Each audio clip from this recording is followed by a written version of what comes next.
All right. My name's Ant. I used to make edits on this channel, really bad edits, but now I'm just gonna use this channel for just talking about basketball, baseball, whatever.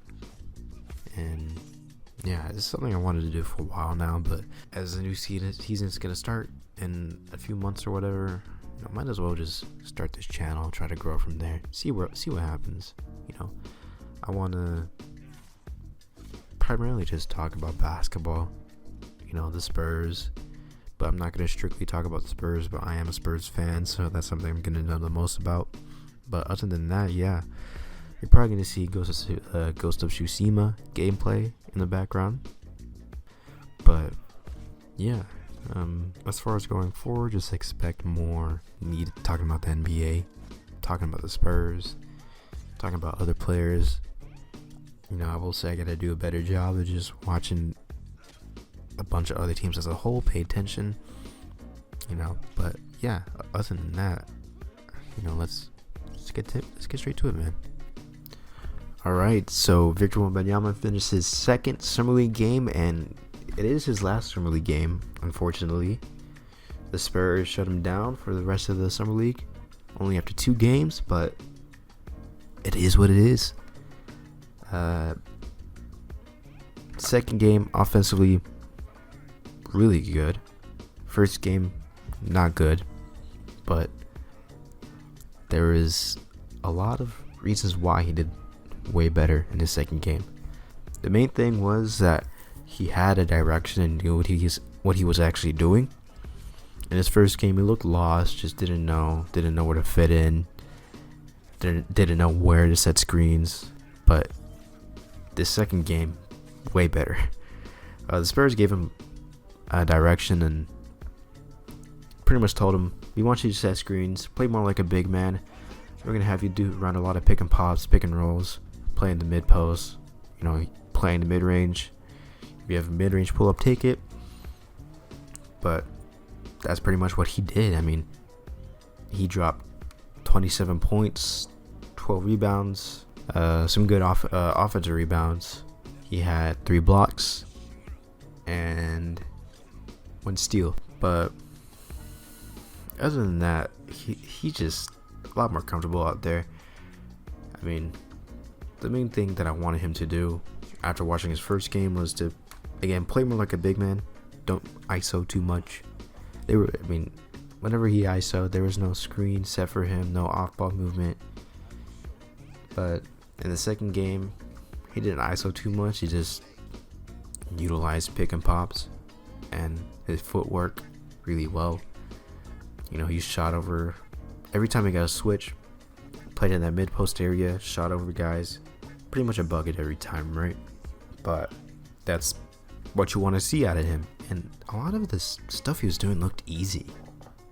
I mean, it is Summer League, so it's probably easier for him. But I know in his press conference after the game, he said that the NBA is less physical, and but the athletes were way better, way more talented. But comparing the French League and the NBA, I mean, it is Summer League, so again, take it with a grain of salt. These are not the guys he's going to play against in the regular season, but he said the Summer League was just easier. I know in his first game, you'd be like, how was it easy? You look pretty bad. But, I mean, he made it look easy in his second game. Yeah, he's going to kill teams off of that pick and pop alone.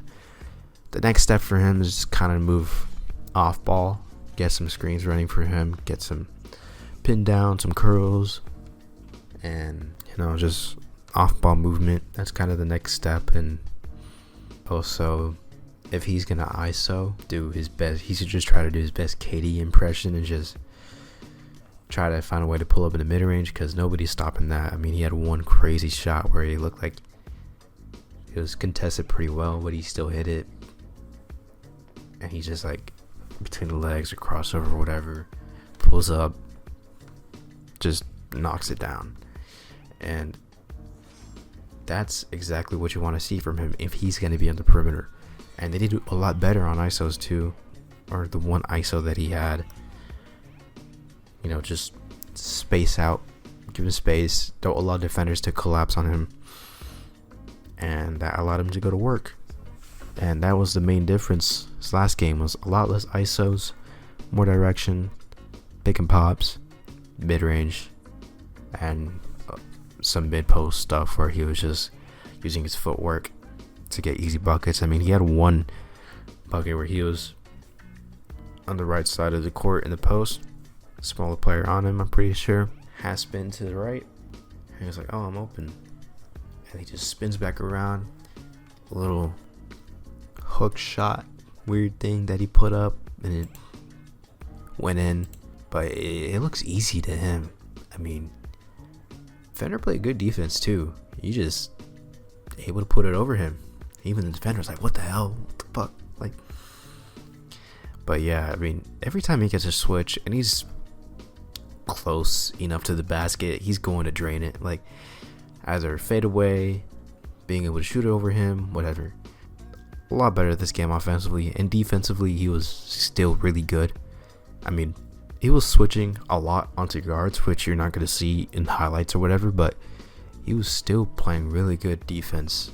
And it kind of surprised me how well he was able to switch, because I was kind of worried about how slow-footed he is. And, you know, when he was guarding Brandon Miller in his first game, he looked a little bit like a step slow, but he's still able to recover really well, even if he does get beat. But yeah, just switching onto guards, a lot of the times they just trying to figure out what to do with the ball when they have to switch onto him, and they just pass it back out. Yeah, and when he's not guarding on the perimeter, he's playing good help defense, very active with his hands, and of course getting blocks whenever he can. Really good defense overall. That defense is always going to be there, which is something that I'm really excited for whenever he comes into the NBA. He's off the bat, he's probably going to be one of the best defenders in the NBA. I'm not going to say he's going to be like Giannis level or anything, but he's going to be really good. And am I expecting him to get this many blocks or anything? Who knows? I mean, his length is going to be trouble for just about anybody. Of course, size is still an issue. His wingspan is so long that I don't really see too much of a problem with weight. I mean, of course, guys like Jokic, Embiid, Giannis, you know, the same three guys that everybody brings up. LeBron, I guess, AD maybe. Those guys are going to, they might drop him off low key, but I still think that he's going to put up a really good fight. I mean, he's played against grown men all his life, and the physicality is different here in the NBA. Who knows? That's something we'll just have to wait and see, but I still think he's going to be a good defender against those guys. But those guys drop everybody off, so I don't even know why they bring up that at this point. But yeah, even guys like Evan Mobley and Nick Claxton, they've proved to be some of the better defenders for how light they are. I think Evan Mobley is listed even, you know, lighter than Wembanyama. And people are like, oh, that's just Evan Mobley's a good defender. Oh, Wemby's probably going to play a similar role when playing defense like Evan Mobley. Nick Claxton is a center though, but he did get killed by Joel Embiid in the playoffs, which the playoffs, if he's playing a bigger defender like Jokic, that's really the only guy I'm worried about if we play in the playoffs. But if he plays a guy like Jokic in the playoffs, and he's gonna get killed, obviously. I mean, I saw in the playoff Jokic just destroyed Bam in the post, and you're just backing him down pretty easily. But Bam is 6'9" though, so 6'10"-ish. But that's something we'll see. Other than that, Malachi Branham and Blake Wesley. Malachi Branham had a really bad game, but I think it happens. It's summer league. Again, you don't want to take the good and the bad so harshly, so black and white, because it happens. Like, Blake Wesley's been good all summer league. He's played 3 games. First game he dropped 32 points. Like that.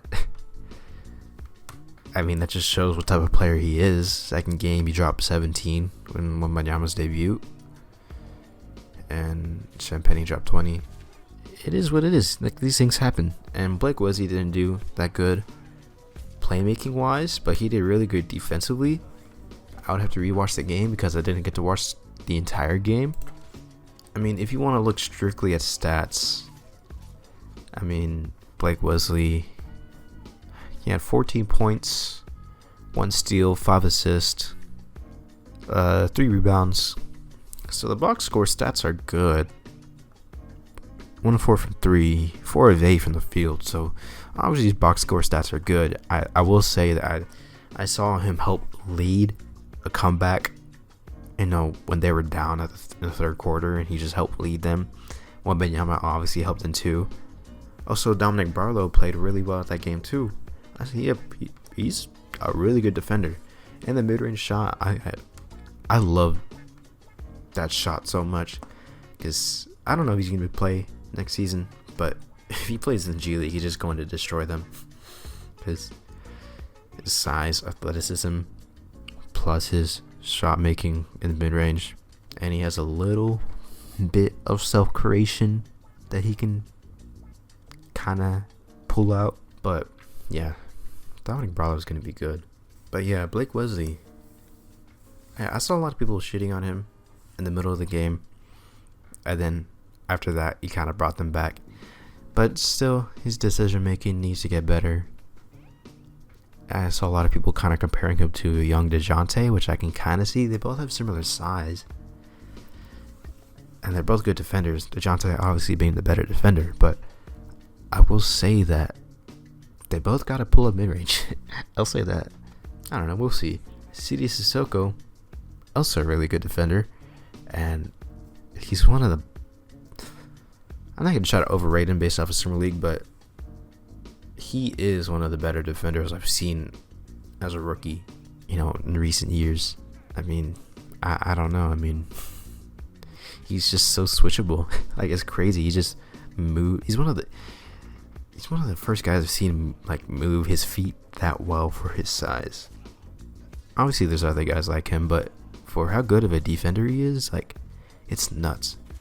Offensively, he did his thing too. 3 of 3 from the field, 2 of 2 from the 3-point line. That was his main concern, was just lack of shooting, and he did good shooting this game. But in the past 2 games, he's kind of been lackluster on offense. But he wasn't drafted for that. The main thing he was drafted for was his defense and playmaking versatility mainly, and he showed that in each game that he's played. The defense and playmaking, it's always there, and that's something you love to see too. So he's got good size, 6'8", 200 pounds. I heard he's 6'7", 6'8", around that area. But I'm excited for the season, man. I don't want to dwell too much because I just want to focus strictly on Summer League. But yeah, Malachi Branham obviously had a bad game. I'm not sure. I don't remember if I talked about it already. But yeah, 1 for 17, dog. Yeah, 1 for 17. That's just bad. It's no other way to put it. That's just bad. But again, it happens. So I'm not gonna dwell too deep on it.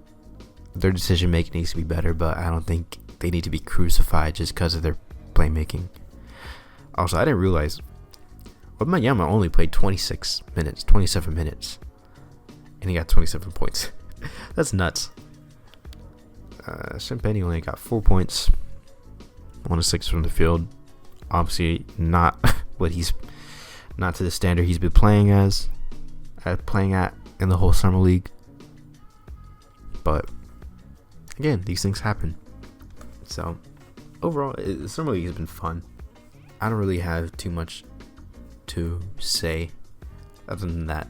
Go watch Summer League, even without Victor Wembanyama. Champagne has been dunking on dudes. Blake Wesley's been dunking on dudes. Don Barlow's been really good. Malachi Branham has been really good, aside from this last game. But yeah, as far as one of the better teams, or one of the better young cores in the NBA, the Spurs is definitely one of them.